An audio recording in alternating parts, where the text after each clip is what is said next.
Hello, everybody. Hello, everybody. Welcome back to Who's the Bitch? Oh, and is it you, or is it us, or is it we, or is it me? I guess we're going to find out today, because I do love coming in up top, talking to Kara, and I don't know if this is just, do I call it the validation station that I bring to Kara? Because now I've been writing notes throughout the week whenever I think of things of like, oh, is this kind of like a bitchuation? Yeah. And then I'm like, am I just using Kara as free therapy publicly?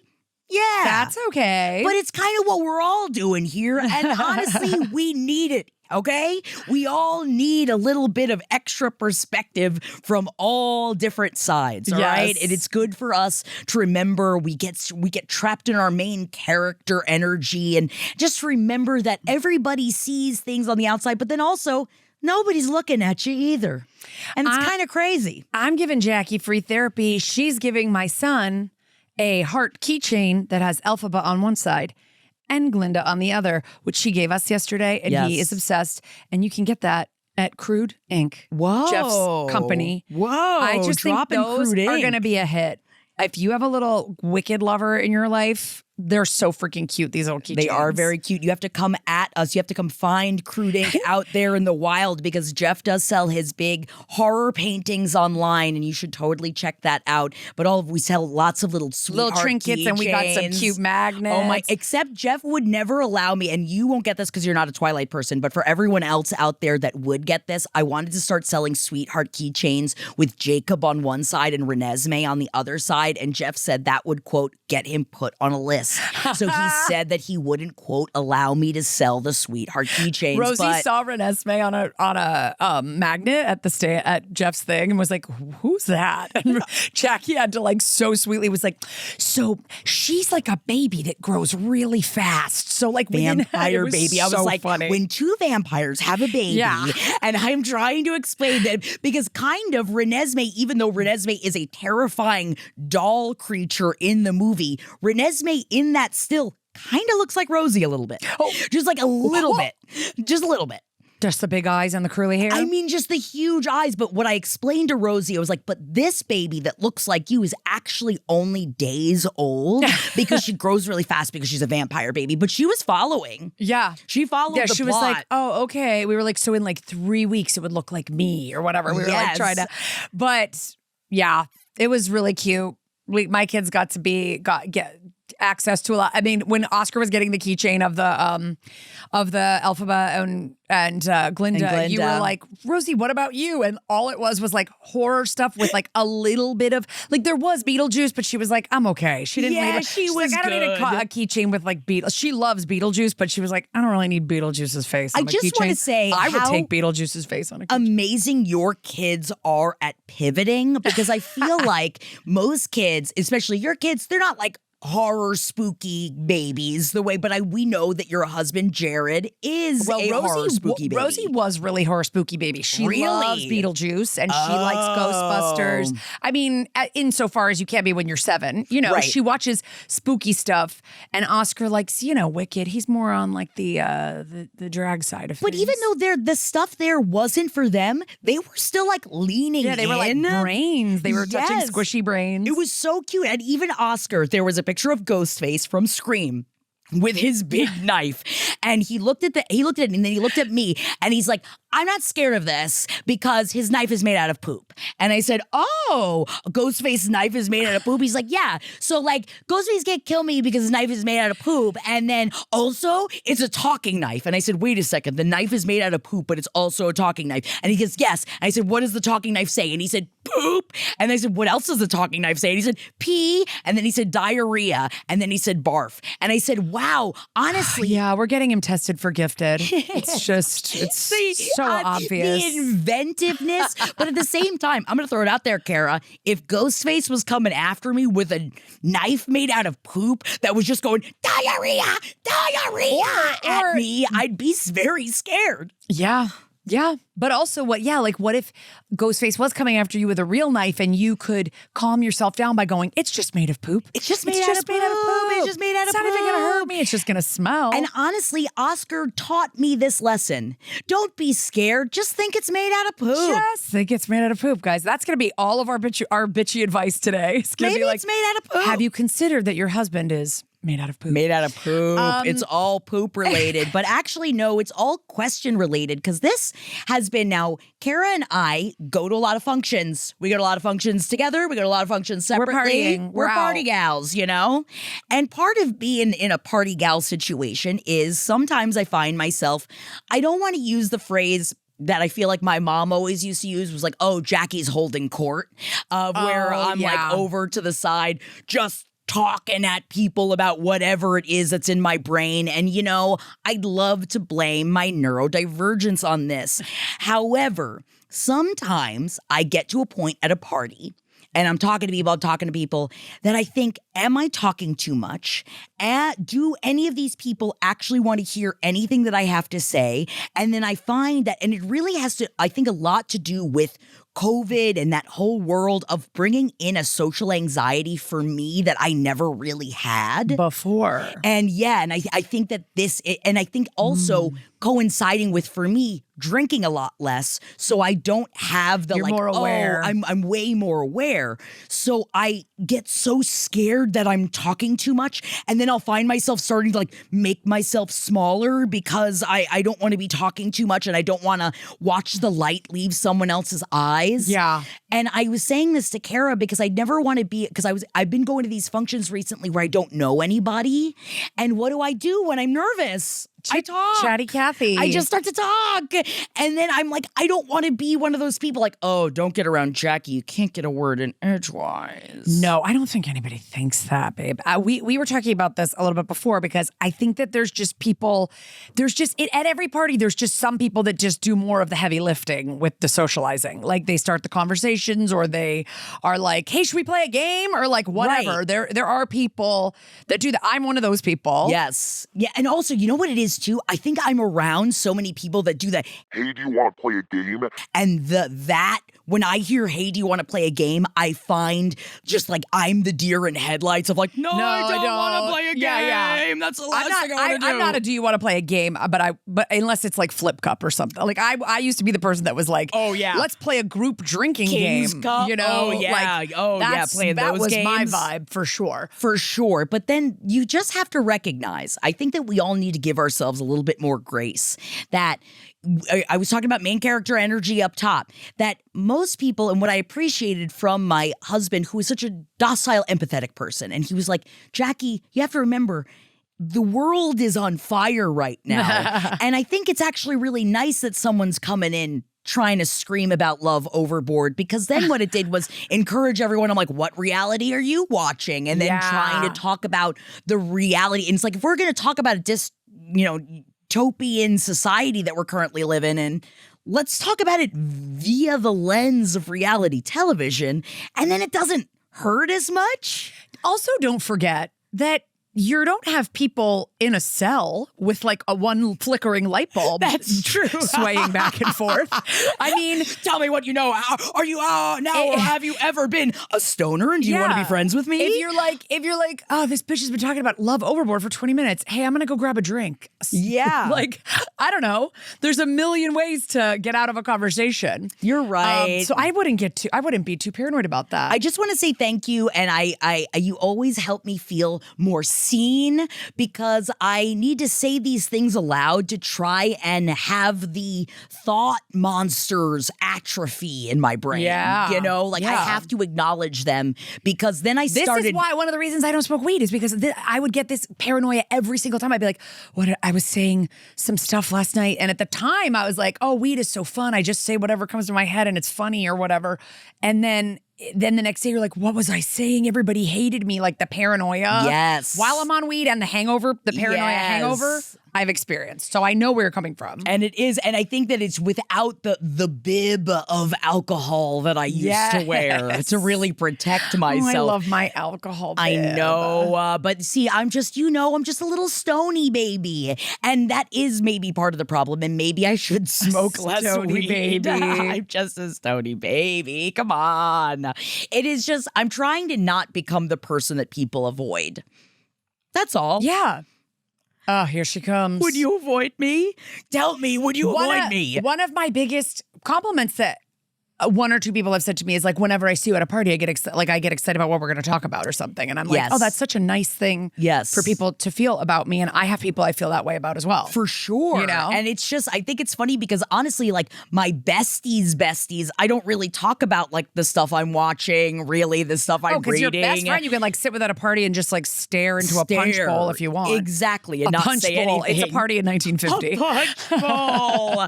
Honestly, I'd rather that because I rolled up with, I didn't know that because I don't drink anymore, I like to bring fun sodas to parties. And I rolled up with Mountain Dew Baja Blast Zero Sugar, which I feel is the antithesis of a Baja Blast. And I was really trying to get people to drink it, and I wasn't snack-fluencing them. No one wanted the Baja Blast. You brought me some nice Shirley Temple soda to my house. That was good. I like that. See, we're both Shirley Temple heads, and we ain't talking about licking on no lollipops. No, I love a Shirley Temple. Give me that grenadine.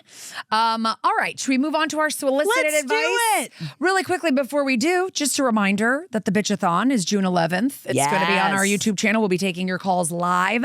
So if you've been harboring a bitchuation that you've been too nervous to write down or call in about because of the 5-minute time limit or whatever, call us and we can talk live. And you don't have to have your face on camera if you don't want, or you can. We love to see everybody's beautiful face. Yes. And if you don't want to be live, you just go to who'sthebitch.com and hit us up in multiple different ways. Yes. And you can hit us up that way at any time. Yes, and these people that we're about to read their bitchuations have done so. Yes, so thank you. Me read the first email here. Let's do it. Hi, Kara and Jackie. Of course, I love you both. I'm a day one TMU listener, and Jackie, I'm a loyal #Faybay. Oh, thank you. Oh my gosh, rise up. Here we go. Okay, my bitchuation. I am a new first-time mom, September of 2025. Congratulations. Congrats. Taking advantage of Minnesota's new parental bonding leave policy, which allows new parents to take up to 8 weeks of bonding leave with partial pay through the state.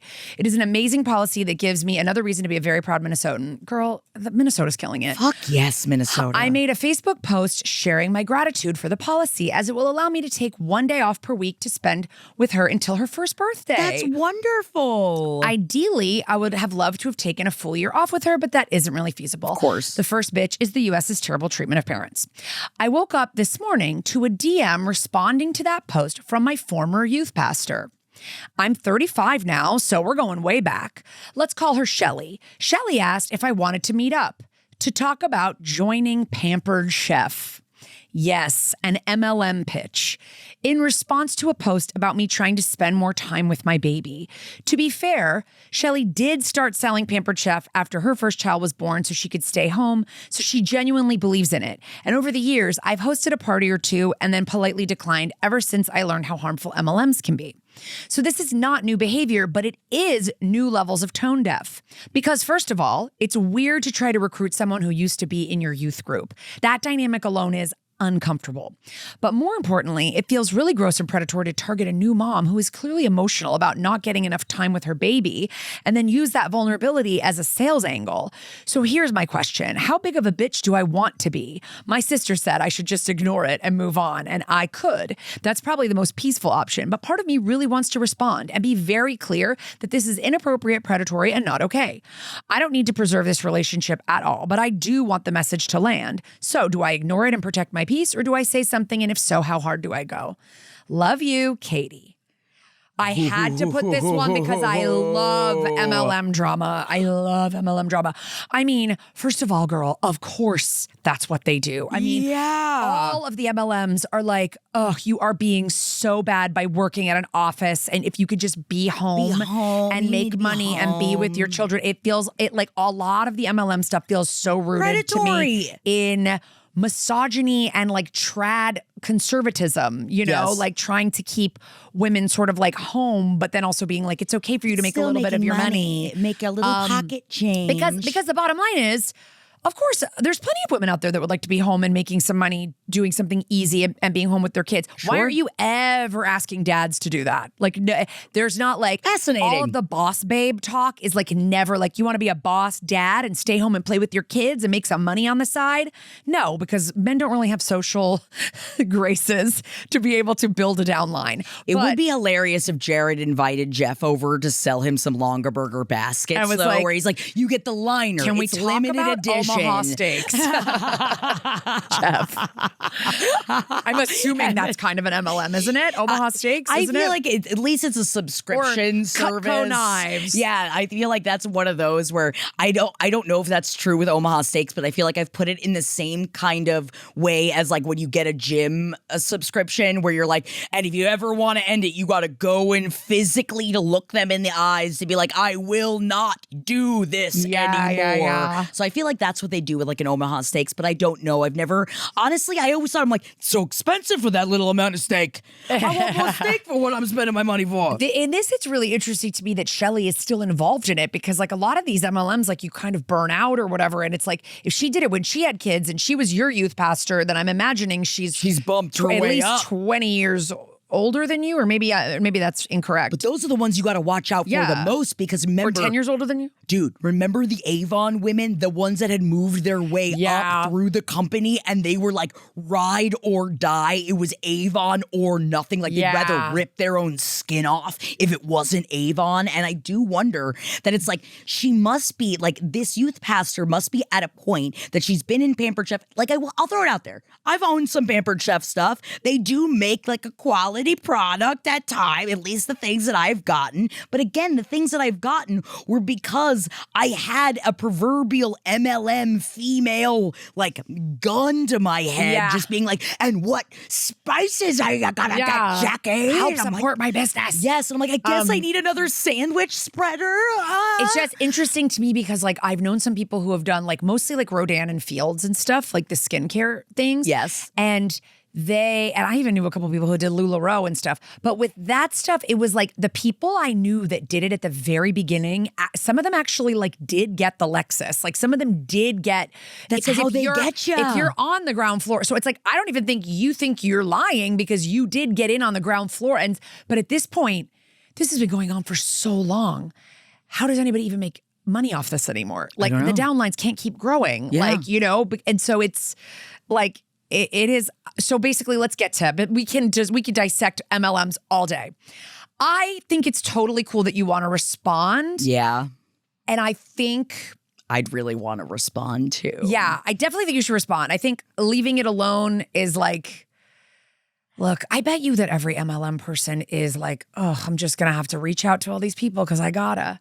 You know, like she probably is like, is it unethical for me to go to old people that I used to counsel as a youth pastor? Probably, but I'm running out of freaking people on my Facebook She's page. got to go somewhere. She's She probably needs gone money. to everyone. And that's why these things are like not sustainable. So I think it's like, I think you could just write back and say, hey, I'm not really interested in this. And I'd boop her on the nose. yeah, I definitely and I would just say like, I know you've been doing this for a really long time, but it feels like the nature of our relationship was like based in trust and sort of and religion in a way. Yes. Like, so it feels like kind of weird to me that you're reaching out about it. But at the same time, she's going to say, well, I just wanted was to just give you an helping opportunity to you. spend more time with your child. Like, Right. I just think that that's a Christian thing to do too. And I'm just assuming that your youth group was Christian just because, I mean, I don't know, maybe it was a Jewish youth group, but I don't know. Are the Jews really into the MLMs? As a Jew, I don't know the answer to that. But it feels always like it's very like rural Christian people that are getting more into the MLMs. In my, or at least according to all of our Facebooks. I'm making a generalization. Yes. But like, yeah, I'm having a hard time. What do you think? I'm having a hard time of like, normally I'm like, here's what you're right. Right. Like I think you're right. I think if you want to protect your peace, obviously you can protect your peace, but I feel like I would You at want to least respond. definitely say, I think that it was inappropriate for you to hit me up, especially because you know I'm a first-time parent and you know that that you can be predatory towards me, and I would hope in the future you wouldn't continue to do this towards other people. Because here's the thing, you're right. She's going to respond with, I was just trying to, but at least you can at least kind of try to She's gonna be push like, the needle. Yeah. But what I would honestly do is go, actually, Shelly, I'm really not interested in MLMs, and here's why. And like list some of the things that are really bad about MLMs, like and be like, and maybe Pampered Chef is not like that, but I'm really not interested in going down that road. Like, I think you could honestly take the opportunity to kind of be like, because she's not going to see it, but I think you'd feel better about it. Yeah, because the youth, I don't know, trying to be like, I think it's, of course, like, we see it as predatory and vulnerable. Because there's a power dynamic. She was your youth pastor. There we was see a power it that dynamic. way because we see MLMs as bad. Right. If you're not kind of explaining to her why you see MLMs as bad, she's like, oh my God, yeah, you're a member of my community who's struggling with wanting to spend more time with their baby. So I was presenting you with an opportunity. Why are you taking it any other way? That I think you need to explain why you don't like MLMs. Okay, I like that. You know, yes. like. At least for you, I would say do it in a way, most likely assuming that this is not going to do anything about it. Because again, if she's been in it for this long, I imagine one email's not going to be like, oh, I shouldn't do this. this. At the same time, most people have probably just ignored her. Never said anything. All the girlies that have hit me up about Rodan and Fields, I have left on red. Exactly. Like, I do not write back and go, I'm good. Like, right. No. And I think that just saying that maybe at least would make her for a moment be like, oh, yeah, I guess there is a weird dynamic there. And that's all we can hope for in a response for something like that. But she could write you back and go, I've already recruited 17 people that I used to youth pastor for that have no problem with it. You know what I mean? Like, she's not going to see a problem with it because she probably has. I doubt you're the first person from youth group that she's hitting up. So, like, I think it's like, if you want like a message to get across, I think it should be why you think, and one of your things could be, I do feel like these MLMs prey on young, vulnerable, new moms. And it doesn't sit well with me.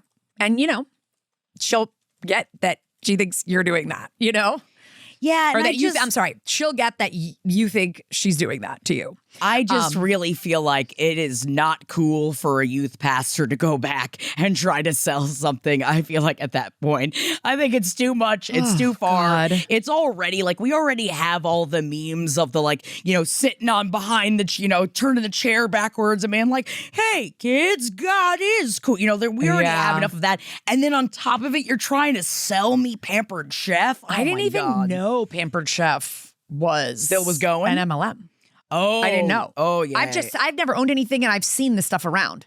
I guess, you know, it's maybe one of those, like at someone's house or something. I assumed that it was just because of how hard anyone I know that ever sold Pampered Chef, how hard in the paint they were about it. So I always kind of thought at least it was given like kind of culty vibes. Yeah, I only ever knew Rodan and Fields people, a couple LuLaRoe people. I don't even know what Rodan and Fields is. Oh, it's skincare. Oh. And they were really big into the boss babe of it all. You're a boss babe. Oh, gotcha. Be a boss babe. Oh, yes, they've got their little peptide pellets and all that. And then, and I listened to, there was a podcast about, hold on, let me. So what you're saying is I'm very antiquated in using Avon as my MLM example. But then what you should also do is drop a link to the Dream podcast. There's a podcast called The Dream that was about very popular, that came out a few years ago, probably like 6 or 7 years ago. It was before I had kids.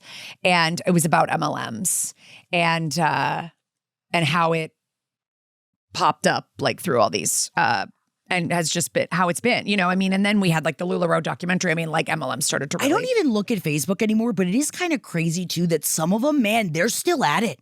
You look at some people that like you knew from high school, I'm like, wow, they're still doing the MLM thing.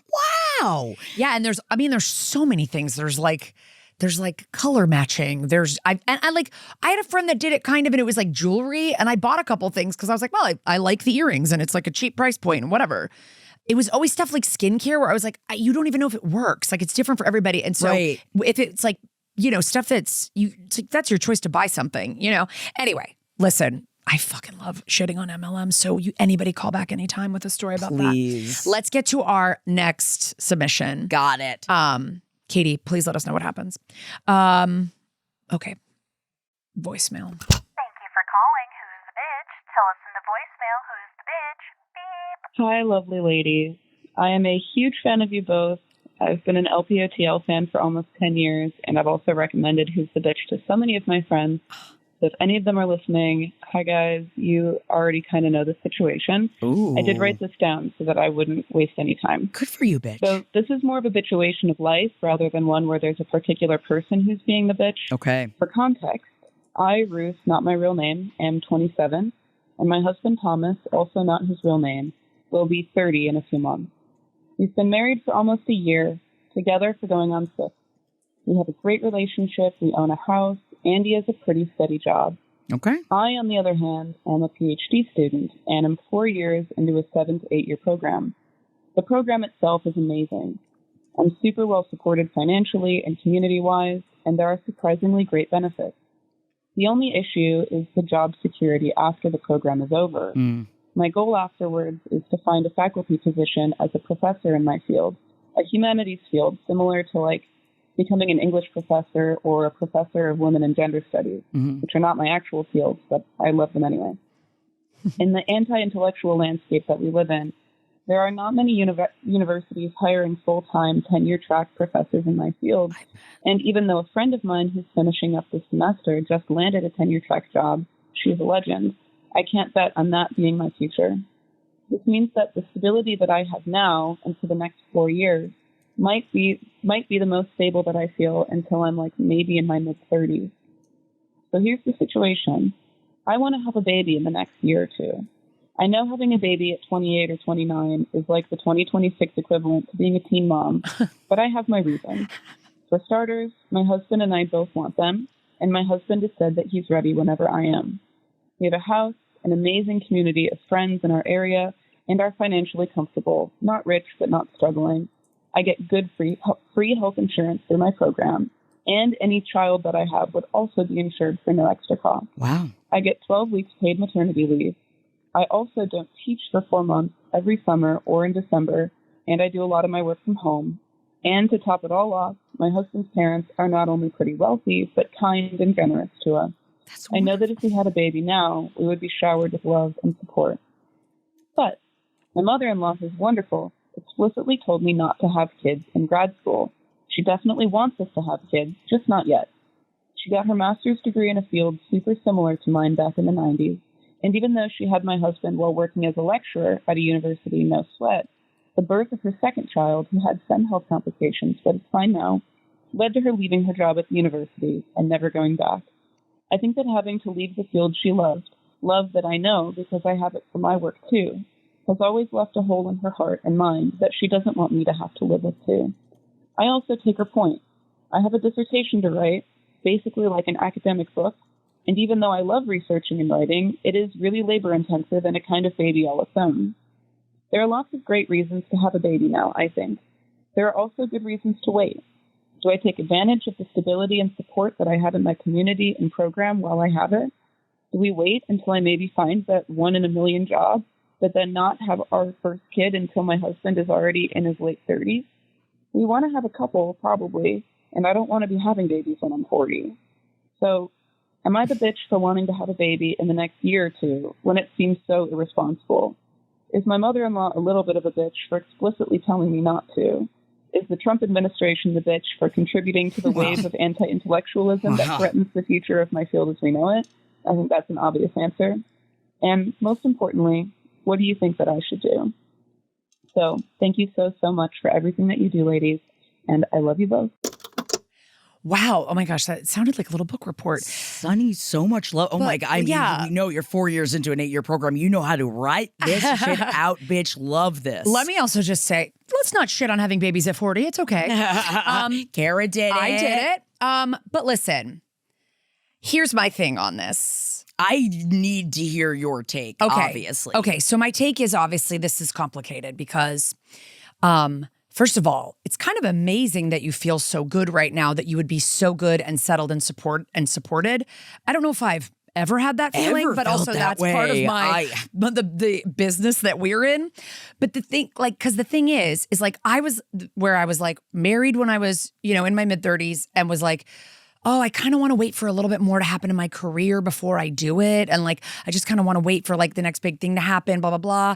And I had said to a friend, I go, I don't really have any like role models of other people in this business who are doing it. Cause I only knew a couple of female stand-up comedians who had babies and they were mostly divorced, honestly, where it's like, okay, when you have the kid, you don't do your stand-up. And then when your ex has the kid, you have, whatever. That's like, right. Because it was right as Ali Wong was having a kid. Me and Amy Schumer had babies a month apart. It was like, I didn't have all these people that I was looking up to. And my friend said to me, and I still remember, I always tell my friend this when I see her. I'm always like, she goes, then you be the role model. You do it. Like, do it if you're ready to do it, do it. And I was like, you're right. Because it's never going to be the perfect time, which is so true. People wait and go, it's just not the right time. It's not the right time. It's never going to be the perfect time.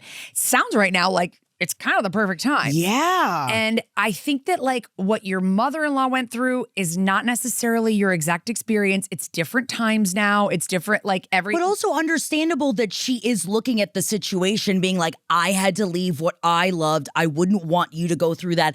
At least it's coming from, I feel like a lot of people do have like a mother-in-law where it's like, I don't care. Like, it's like, it makes sense of why your mother-in-law is saying what she's saying. I do. And I obviously, Ruth, it is something that you have added into. It's not like you're just throwing away what your mother-in-law is saying. And I appreciate that you're taking it with the grain of salt with, I imagine it is given, but I imagine she also is trying to like protect you in a way that you might not need protection from.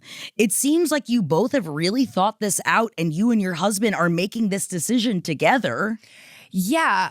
Well, it sounds like your husband is like, now is good, later's good. He's kind of up for whatever. I love that you said, my husband wants a baby whenever I'm ready to have when a you baby. are. And I love that. Like, that even goes to show further that you guys are in a good place to at least communicate your way through this. I feel like it sounds like you want to do it now and you don't know what could happen. In 5 years, he could lose his job and then you guys don't do it because he doesn't have a job.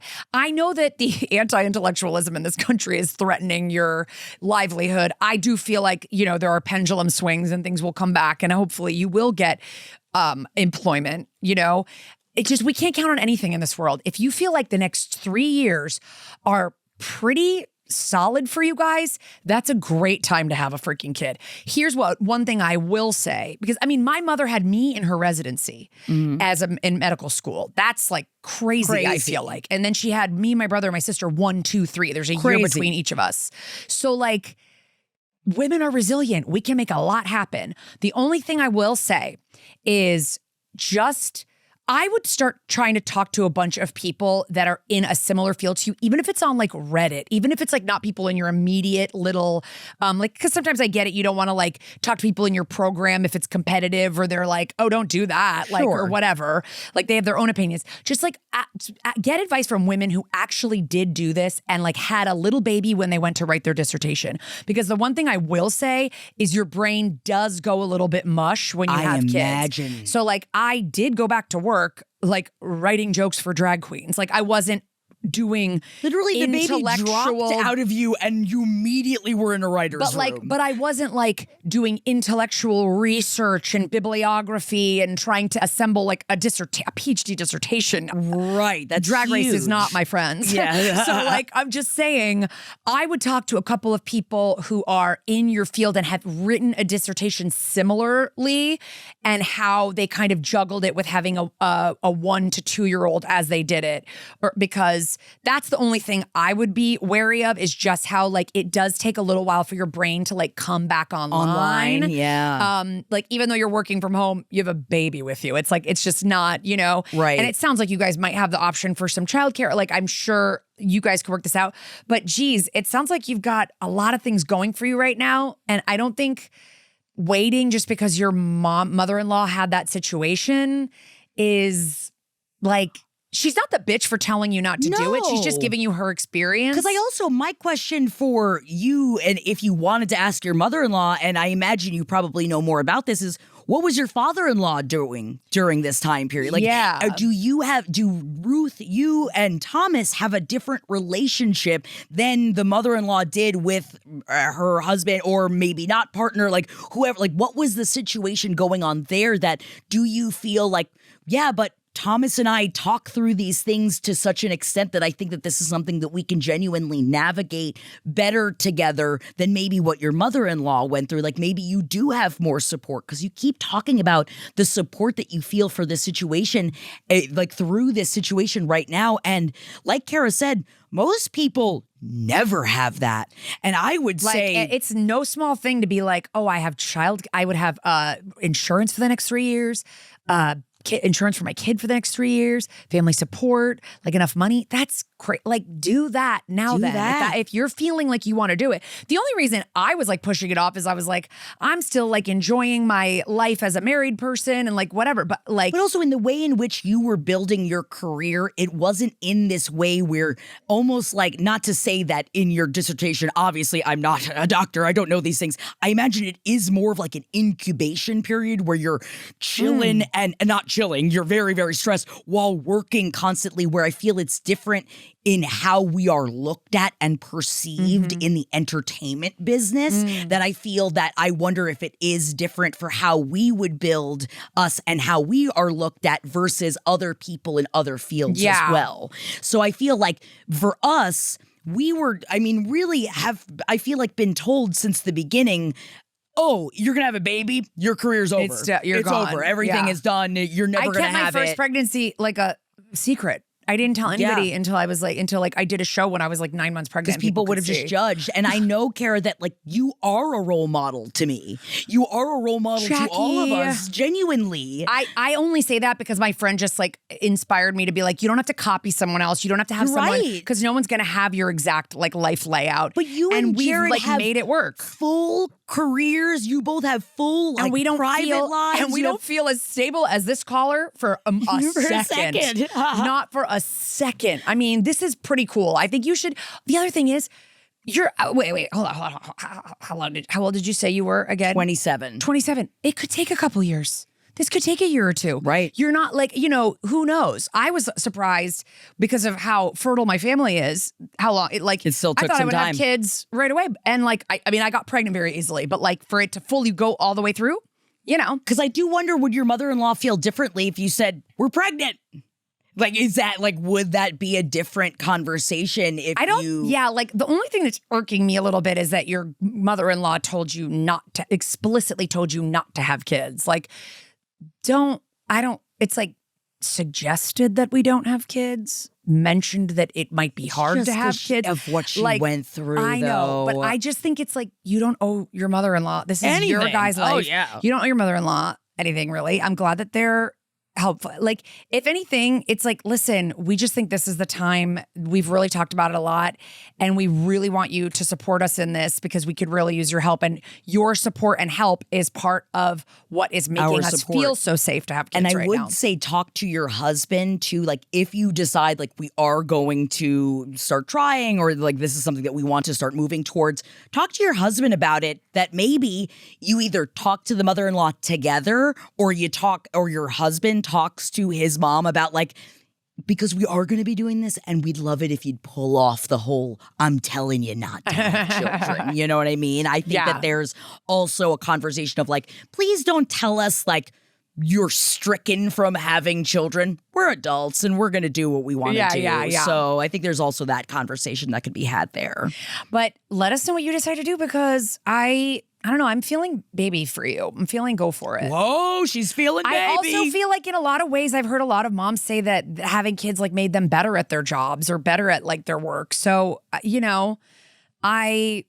I don't know. What doesn't kill you makes you stronger than a little time. And so and I mean, honestly, and I'm not trying to just be like a saccharine bitch over here, but Kara, you genuinely are a role model for Jeff and I. Like, whenever we talk, like, if we could have children, it is you and Jared that we bring up of like, I mean, Jared and Kara, it's like, we look at your family, we look at how wonderful your children are, we look at how like full your lives are, and we're just like, you can do it.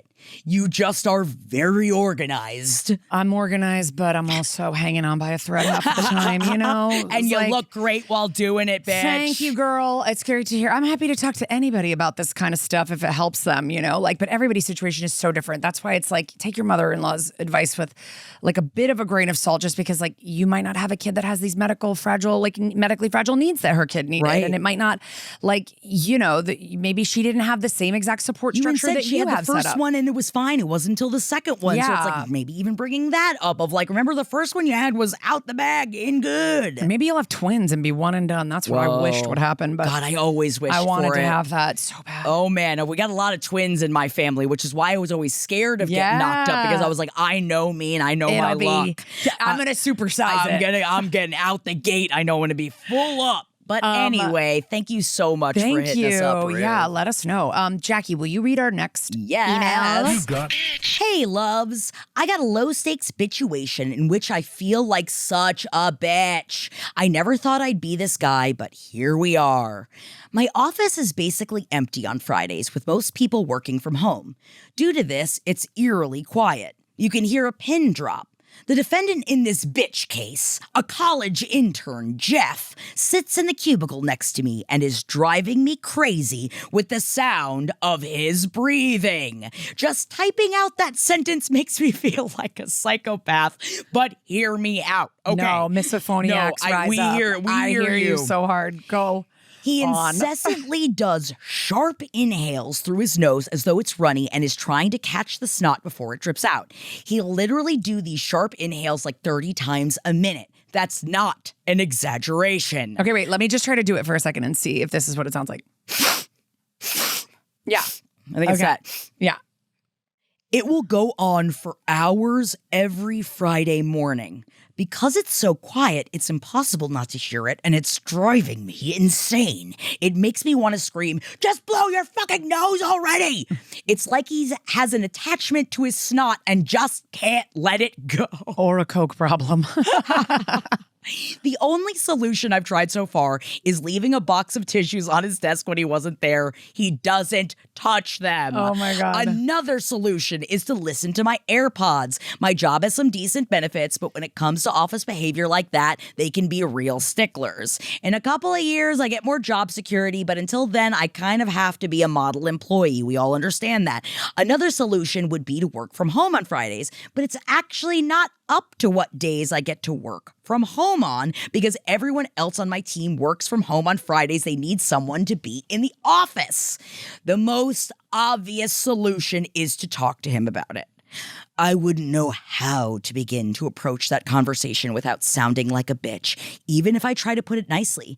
Hey, Jeff, great job on the reports. By the way, I couldn't help notice you got a lot of mucus up in that nose of yours. Have you ever thought about possibly blowing it out instead of constantly sucking it back in? Just some thoughts to chew on. I would never be able to work up the courage to have a conversation that awkward. Another solution could be to plant drugs at his desk and tip off office security, but maybe that's taking things too far. I think I'm just gonna have to deal. What's the verdict, ladies? Am I a bitch for being annoyed by his breathing? Is he the bitch for not realizing how fucking annoying his breathing is and not just blowing his nose? Is the New York State Lotto the bitch for not picking my numbers and letting me quit this boring office job? Thanks for all the laughs. P.S. I can't help but feel like Kate Gosling from John and Kate +8 in the interview clip where she chastises John for breathing too loud. Hold on, let's watch that clip. She sent the YouTube. She was probably, I'm sorry, can you stop breathing so loud, honey? He's like, breathe quietly. So I consider them sick. Anyone. I will say, Kate, I think that wasn't your only problem with John, but I imagine it was one of the many. Yeah. I love including that. Thank you so much for including this. And we here completely understand your cries. Yes, I literally have so many misophonia things like that. Like I can't handle like sniffling. I can't handle heavy like breathing and repetitive noises and stuff like that. Like this feels like it's a tick almost like with this guy. I mean, if he's not sick, if it's been going on for a while, then it's not really about his mucus. It's like he just does it a lot. I feel like I have, and maybe this might not be too awkward for you. This is coming as someone that also has done the sniff thing for a really long time until I went to go deal with it. And now I have to do multiple pumps in my noses multiple times a day. I use a neti pot. I use everything because the way my allergies form is my nose drips constantly for the first 4 hours I'm awake every single day, and it was driving me mad.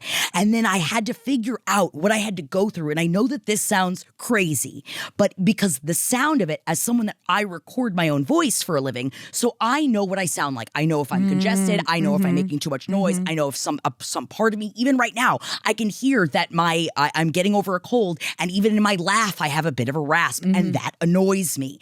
So what I would say is even bringing up, you can use me talking about this of oh man, this podcaster I know has been, and I noticed I've been doing this, and then I heard that you were also doing the snuck back, and I realized I think it's an allergy thing.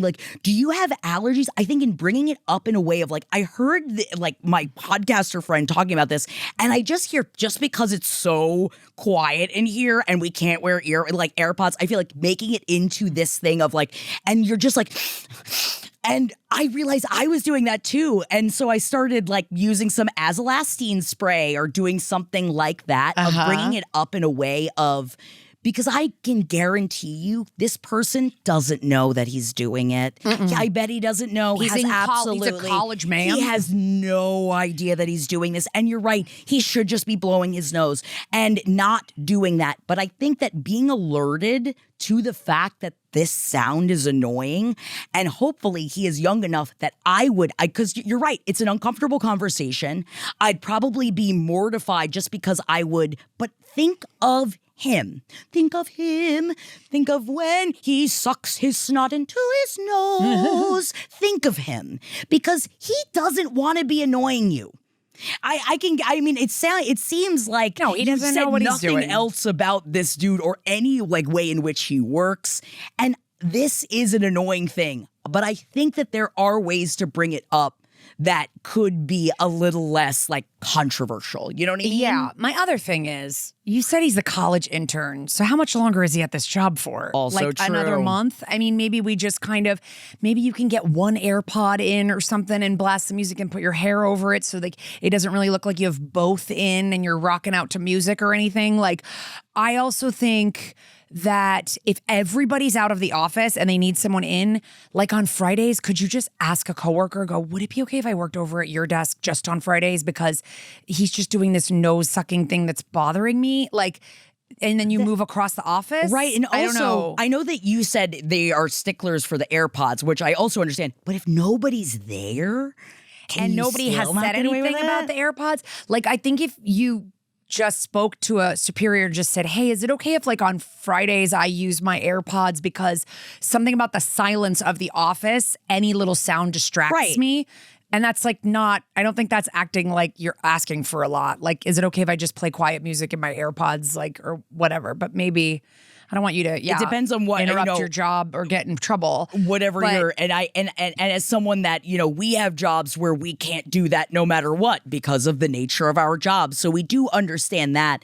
It's just when it starts to, I feel like it amplifies inside of your brain. And I want to say thank you for hitting us up about it, because I was talking about this earlier too. When you keep something inside and then it's driving you mad while you're by yourself. When I worked at MTV, for a time, I shared a very small office with a man who would eat those seaweed papers. Oh. And it was just just so, and I would just have, but I was working at a place where we could just put on headphones and blast them. But it drove me crazy. So I totally get it. I feel like it's really weird for your job to be no AirPods on a Friday when no one is in the office. Especially when no one's in there. And so I would definitely try to zhuzh that AirPods rule, especially if it is in a manner like this. And then, or talk to the guy about being hey, I would notice I do the same thing as you. Do you have allergies? Or it could always be a jokey thing. I could always be You're driving me crazy with those sharp inhales, Oh, Jeff. we're doing those You inhales. know? Like, oh, Jeff. Oh, we're doing. Oh, yeah. Yeah. And then literally, I just imagine. I feel like if it was Kara Jeff, and I'm worried I, about your sinuses, yeah, just you know? throwing a tissue over the But wall. I don't know if you have a relationship with college Jeff that way, and I don't know if Jeff is going to be around long enough for you to establish one. But Just I hope a reminder, you figure it out. This is helping him in the long run, even if it's an uncomfortable conversation. Sometimes you need somebody to be like, "Hey, I feel like everyone's been there," and I think that in different parts of our lives where we're doing something that's annoying somebody else, and you're like, "Oh, I did not mean to be annoying you. I didn't mean to be annoying you. I'm sorry. That's not what I wanted to do." So you know that he doesn't want to do it. So I would say, think of a way to bring it up, because it's awkward, but it's not like, I hate that you bleed once a month. You know what I mean? Like, I feel like it's not like in a way of something that this is something that, as someone that used to do this, there are answers to this. Yeah, for sure. Especially the sucking it back in. Oh my God, it would drive me mad. Oh, totally. But also, I feel like if you throw around the whole oh, I have misophonia, can they really tell you can't use your AirPods if you're like, oh, I have misophonia and I really can't? Yeah, but I just that? understand the impulse to be like, I don't want to come across like I'm I'm hard to work with. Yes. Oh, because somebody's inhale is making me annoyed, but it is annoying. And if you have misophonia, it is so distracting where you're like, for your job, you're kind of sitting there working, you're like waiting for the next one to come, and then it happens and you're like, oh, I totally get it. I don't think you're the bitch for being annoyed. I don't think he's the bitch for not realizing how fucking annoying he is. But you might be the bitch for thinking that him blowing his nose would calm the problem down. I don't think that's what's happening here. Yeah, this kid might be doing coke every night. I mean, who knows? In that that sense, that's a real. But and New York State Lotto is definitely the bitch for not picking your numbers. Always. But listen. Let us know. Please give us an update, because it is always like we always do get little things of like, my coworker smells bad, my coworker breathes this way, my coworker does this, they eat some things that smells bad or whatever. Conversations. Yeah. In our everyday lives that unfortunately we still kind of have to have, unless there's like an HR you could also hide behind too. There's also that. I know, but how does HR go to someone and go, hey, we've been getting some complaints about your sniffling, and it's like you're the only person in the office, like he's gonna know it's you. See, you know what? I've never worked in an office with HR. I thought that's kind of isn't that part of it, or no? I think it's more like I'm not you're saying that's all they do. I know they do many things, but I mean, like, is that part of it? But I don't think it's like that seems like the kind of thing that HR would be like. I don't know. No. If you're an HR professional, Right? please let me know. Yeah, please, honestly, because genuinely I think it's let us more know. like you're playing music out of your cubicle and people can hear it, and it's explicit music and people don't like that, or your behavior is making people feel uncomfortable, this and that. I don't know if it's you're sucking in air to your nose in a way that's driving your one coworker crazy. You know what can also help is finding one other coworker who feels the same way. But again, the office is pretty empty. An alliance. An alliance always feels good. Yes, it does. All right, we don't have enough time, I think, so I'm gonna skip to our last email. Okay. Okay. You got Hello, I'm M emailing from London, England. Ooh. I considered maybe reading this email in a British accent, but we find out in a second that I don't think that the writer is actually British. Oh, okay. Absolutely love the show. Yeah, you can do it if you want. As someone who has been a fan of LPN for many years and discovered Kara through That's Messed Up, and who also is always an advocate for turning up the bitch in day-to-day life, I look forward to Who's the Bitch dropping every week for my commute to work. My bitchuation comes from my roommate who can't seem to understand boundaries. For context, my boyfriend and I live in a flat share with 3 other men. Okay. I'm the only female, which is annoying, but London is expensive, LOL. So my boyfriend and I have our own utensils, pots, pans, etc., because we have lived together for years in Canada before moving over here. We are both very communicative people and have stated numerous times to our roommates that our things are ours and we don't like to share them because we bought them and there is already a ton of shareable stuff in other cupboards that previous tenants have left behind for communal use. But we have also asked that if they are desperate for a utensil to please ask because we bought our things for personal use. Here comes what happened literally 10 minutes ago. We have reiterated to one particular roommate to please not go into our cupboard and use our things. We caught him twice already and reminded him nicely not to do that. Just now I enter the kitchen and see he's washing a small pot. Shocking already because he's usually just leaves them in the sink for days. But he looks at me while washing this pot and says, and this is the following conversation. You want me to be him? You be him Okay. and I'll be the reader. Is this yours? Well, where did you get it from? He sheepishly points to our cupboard. Cupboard? Why did you go in there? I needed something to cook with. That is our cupboard, and we've asked you already a few times not to go in there. Is it yours, though? Well, no. So, that's a twist. Oh. Okay, so now technically, this is not our pot. It was one left behind. In that moment, because I always answer truthfully when panicked, I answered no. So he put it in his cupboard and says, okay, well, I'll use it then. Oh, sorry. Let's do you saying that. Thank you. So he puts it in his cupboard and says, okay, well, I'll use it then. I leave and go back to my room a bit miffed and tell my boyfriend.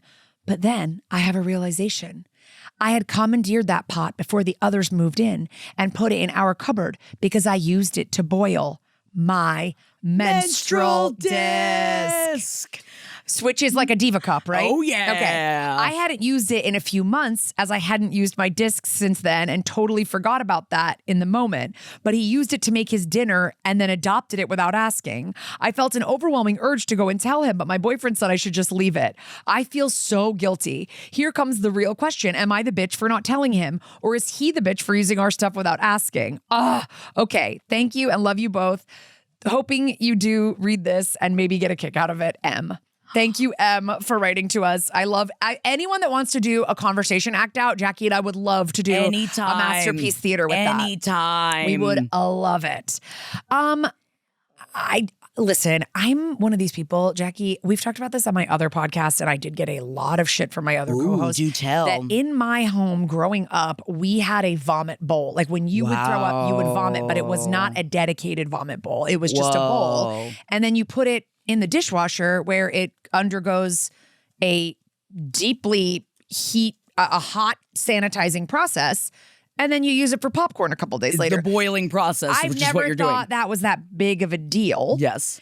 And about 50% of people that listened to my other podcast said that they were the same. And the other 50% said that's disgusting. Really? People were very split. It was 50-50.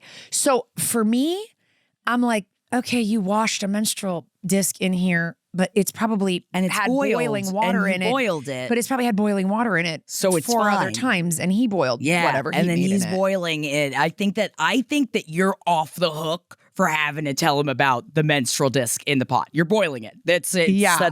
But you can boil it, I believe, in any pot that you want because the process of boiling it is what cleans killing it. all It kills of the all bacteria. of it. So again, we're not scientists, but I'm fairly sure that is part of it. It's part of the boiling process. So I don't think that you have to do any of this. I don't think you're doing this man any favors. I think he can go his life without knowing. Yes. Even if you know like the scientific properties of sterilization or whatever, you're still gonna be like, ugh. Like, I mean, I have somebody's menstrual disc like in my mouth. Kara, did you puke in the bowl because there were so many siblings that you couldn't puke in the toilet? No, it would be like if you were in bed or sitting on the couch and you couldn't get to the bathroom fast enough. Yes. And some people are like, oh, in my house it was a garbage can or whatever. But like all of our garbage cans were like wicker in my house or like the woven basket. Yes, so it wasn't going to be good for puking. That's not good for puke. So we always just got a big bowl and we would always have like a puke bowl. And I give my kids a puke bowl now. I give my kids a puke bowl now. And then I use it myself for popcorn a few days later after I've washed it and sterilized it. You know what? It makes so much sense because when you were blackout drunk on my couch, you specifically asked for a puke bowl, and I did give you a bowl to puke in. Yeah, you asked for a puke bowl. I didn't throw up in a puke bowl at your house. I don't. You didn't. think. No. You didn't threw at up all. in your bathroom. You just wanted it as a precaution, but it was funny because I didn't think twice about it because so also funny. And you were probably like, "What's a puke bowl?" And I was like, "Welcome to my world now, babe." I brought you a bowl, bitch. I was like, if you got puke, you got to get it out, girl. Listen, I just think we're using different receptacles for different things. I understand. As long as things are sterilized, it's okay. I think it's completely fine. Now, I would say I would circle back to the whole them using your stuff and all that kind of thing, because if you don't want anybody touching your stuff, I say, man, Put a fucking lock on it. So he put a fucking lock on it, yeah, and like put a that's combo your lock on it. cupboard, and you put a lock on it, and those are your things. I've lived in spaces where I communally shared things and communally shared the kitchen, and I remember I straight up using a locker at the gym. I put a fucking lock on my shit because all of my stuff kept getting destroyed, and I remember specifically I had this roommate that kept dating. I don't even know if I could say the phrase gangbangers anymore. It kept dating these people that would come into my home and try to steal things to hawk it. And there I am, a cook, and have always had nice stuff in the kitchen. And I remember having to lock it up because I didn't want it to get stolen from my own place. Yeah. So I'm saying this, and I know that's not even what you're saying here, but you can definitely put a lock on your stuff so that nobody, and then they're not touching your menstrual disc. And maybe you could, especially not to be like this, in a home filled with people that I'm assuming that have never used a menstrual disc or know anything about it, that there could be threats of like, I boil my menstrual disc in most of the shit that I got. So you may as well not be touching this stuff because they don't know what any of that means. I feel like they're like a shark? Does that mean a shark's gonna come around? It's like, yeah, the sharks are gonna come around if you try to use the things in my cupboard. You're suggesting weaponizing the menstrual disc. Yeah. I'm saying if it gets there, of like, that's why you can't be using my stuff because you don't know what my menstrual disc is gonna touch. This guy went into your cabinet and got a pot that isn't yours. Is that what happened? Yes, that you claimed it was hers, but wasn't hers when moving in. How did he know that? Maybe he'd never really seen you use it because you boil your menstrual disc separately. Yeah, I feel like quietly, privately. I feel like it's the kind of thing that he probably had no idea specifically that one, and was just like, "Booty is it? I could use it. Cupboard's open," you know? Yeah. I'm sorry to contextualize all of these men as just big stupid idiots that you live with, but and I'm not saying that they are. It's just sometimes when we're all corralled together in a small space, you kind of act more animalistic at points. Like I even feel like I love that you're like put to the test. Like it's like when I started panicking, of course I'm going to tell the truth, but in reality, it's like you kind of want to just be like, yeah, it's mine. It's in my cupboard. Don't fucking touch it. Don't touch any of my shit. Don't touch it. Don't touch it. And I would kind of flip out a little bit about it. But I don't think that you're the bitch for not telling him. No, I think it's you fine. should leave It's it. just a pot. I think that's just going to make him feel like something unsanitary happened to him or something, even though it's not really true. And it's just going to cause. And then he's going to be like, what you else don't need to feel bad about that. You know? Like, that No, if he you don't. actually cared about that stuff, he would have asked, like, what have you ever used this to cook with? I don't know. I mean, who cares? But It's really guaranteed, they're not thinking that you're cooking up Yeah. your menstrual discs. I do know that. They don't know nothing about what that. no menstrual disc is No, at no, all. no, That's no. faux show. Thank you so much for writing in. I love to hear news from my friends across the pond. I do too. And I love a reenactment. So again, please send us a conversation. And you schlepped there all the way from Canada too. And it's just, yeah, you have all your own stuff, which also good on you for having all your own stuff. But that fight of having to share a kitchen with people you don't trust is, I think, and I'm saying this as someone that I really did genuinely like living with roommates. I liked living with my friends. I liked having people around all the time. I am someone that is want for some sort of like kind of community aspect of living. I love that. But someone that doesn't respect my kitchen things makes me want to set the world on fire, especially because I get nicer things for the kitchen because I like nicer things for the kitchen and I save up for it. So don't disrupt. Man, when you see someone, it's the kind of thing that always makes me, it harkens back to one of the only things. My mom never really like harped on my father for anything, but my mom had good knives in the kitchen. And when she would see him using those knives to like break down a box or like do something, and my mom would just like, not that kitchen knife, like just, and she'd be like, I have a knife here for you to use. I have scissors here for you to use. Never the kitchen knife. And like that is when she would really flip out. Love it. So I think I was just also raised with that kind of intention of, You ask before you use something like that, okay? You know how much it costs and where it comes from, all right? Yeah, no, that's the annoying thing is that this guy, I think it's a funny little haha between you and your boyfriend now. Yes, I think y'all have a little Now you're gonna have to find yourself a new menstrual disc pot. Sorry. Yeah, I guess, and that's okay too. But I think that again, I think you can use any pot. I'm pretty sure that it's fine. But yes, for sure. I guess ask a doctor, scientist. I guess ask Jeeves. I guess. Thank you guys so much, everybody who sent us a Ask Jeeves. Sorry, that just registered to me. Everybody, thank you so much for sending us your bitchuations, your bitchtastrophes, your bitchy menstrual disc complications. Loved it. We are at who'sthebitch.com for any way you can get in touch with us, DMs, emails, voicemails. And then we'll see you at the Bitchathon on June 11th. June 11th, and we can talk to you live. We can't wait to hear from you, and we will see you guys then. And if you only listen to us, go on over to the YouTube. Give us a watch. YouTube.com/@who'sthebeat. Come see our beautiful faces. Come see as we react live. Well, filmed. Yes. But you can see it live on June 11th. But here you'll see it filmed. So we'll catch you filmed next week. Bye.